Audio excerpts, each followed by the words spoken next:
Nightmare of Decay is about a man who heats up a single slice of pizza in the microwave, thinks that qualifies as a full meal, and then spends the rest of the game tripping out on the expired pepperoni and hallucinating a giant murder mansion filled with horror game references and a talking cat and a wall being. Or at least that's what I got out of it. I don't know, your mileage may vary on that front. But I wanted to talk about this game mostly because I just think it's really cool and charming. I mean, this is pretty obviously just the product of someone going, hey, I like horror games, wouldn't it be crazy if I just made my own? And then doing that. It's not some intricate artistic piece that makes you reconsider the entire genre, but what it is a surprisingly competent and tightly designed survival horror number that pays tribute to the classics while also veering off in its own direction and taking things to unexpected places. And speaking of the classics, I'm going to make things interesting here by enacting a challenge on myself to not once mention this game's glaringly obvious primary inspiration. I know what it is, you know what it is, but I can't mention it by name for the entire video. Let's see if I can manage it. Now I gotta admit, as far as first impressions go, Nightmare of Decay's Steam page is somewhat akin to meeting someone for the first time having not bathed or showered in several years. The screenshots kind of make this look like one of those shovelware asset flip games. Not helped by the fact that this is made on Unity, which is by far the most common platform to see that kind of thing on. And then you've got the name itself. Like, Nightmare of Decay, bro.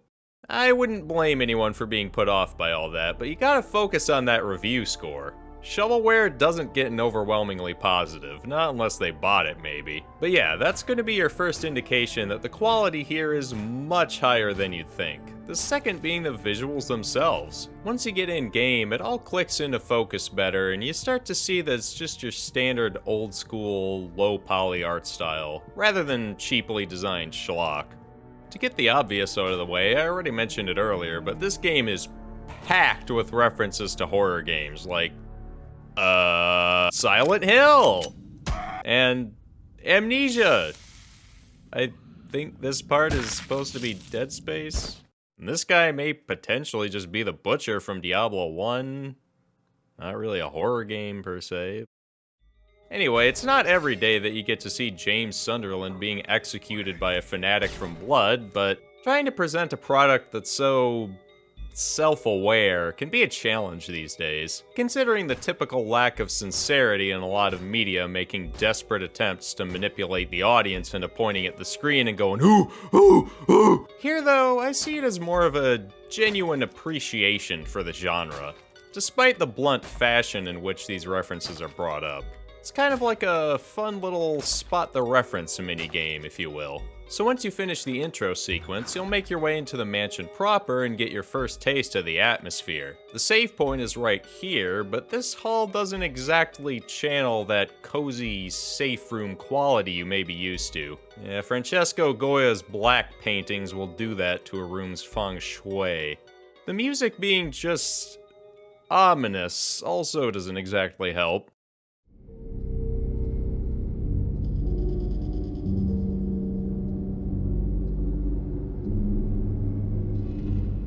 This is one of the few actual music tracks in the game, and it's pretty sick. Mostly you just hear quiet ambience. It won't stick with you or anything, but it does the job.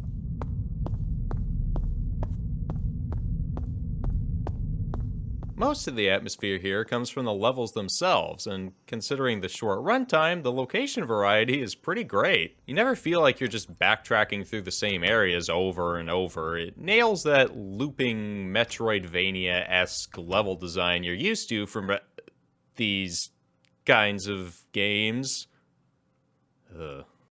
Go to a new area, search for ammo, health supplies, and puzzle pieces, return to the previous rooms when you found everything you need to progress, and fight weird monsters the whole way through. It's a proven formula, tried and true for decades straight, though it requires a certain amount of care and understanding of a player's mindset to pull off. It's clear to me that the creator of Nightmare of Decay isn't just someone who's played a lot of horror games, but someone who understands the whys and hows of what makes them tick.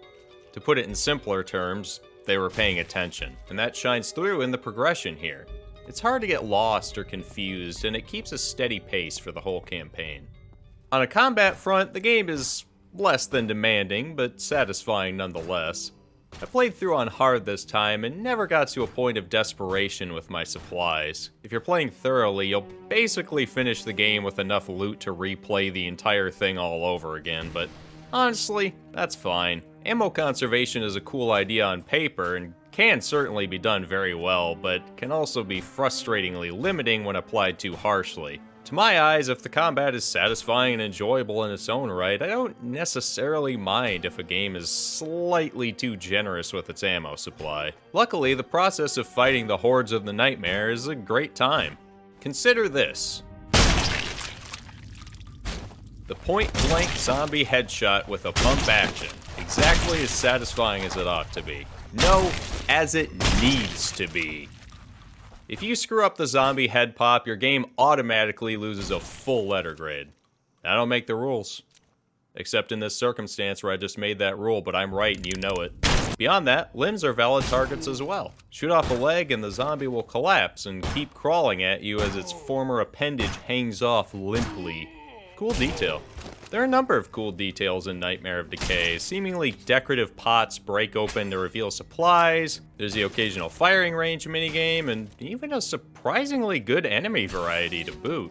Unfortunately, the same can't always be said for the decorations.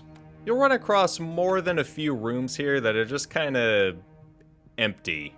And not empty in the cool, liminal sort of way, just empty.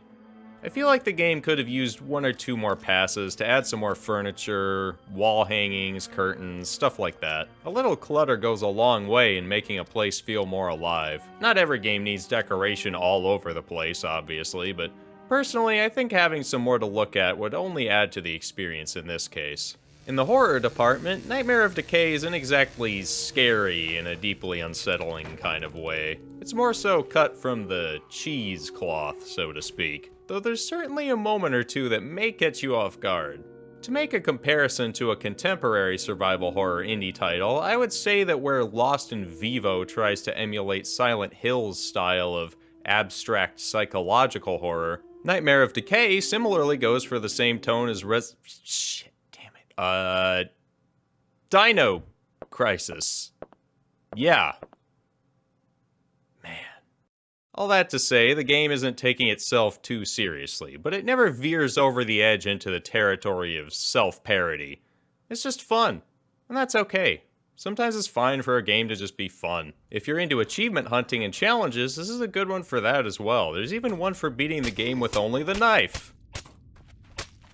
Yeah, miss me with that shit. That's cool though. I very much prefer it when games actually make you earn that 100%. I've gotten a few blue ribbons on Steam that felt undeserved because you get most of the achievements by just playing the game. Oh yeah, and lastly, there are some other modes too, but I've never played those, so I got nothing to say about them. This is professional stuff right here, people. This is what you watch for. And honestly, I think that's about all I have to say about Nightmare of Decay. I feel like if I keep going, I'll just end up running through the entire game beat by beat, and I'd rather leave some surprises for anyone interested in playing it. Like, it's $5, and you boot it up, you play it, it's just a couple hours long, as I said, you can beat it in one sitting easily.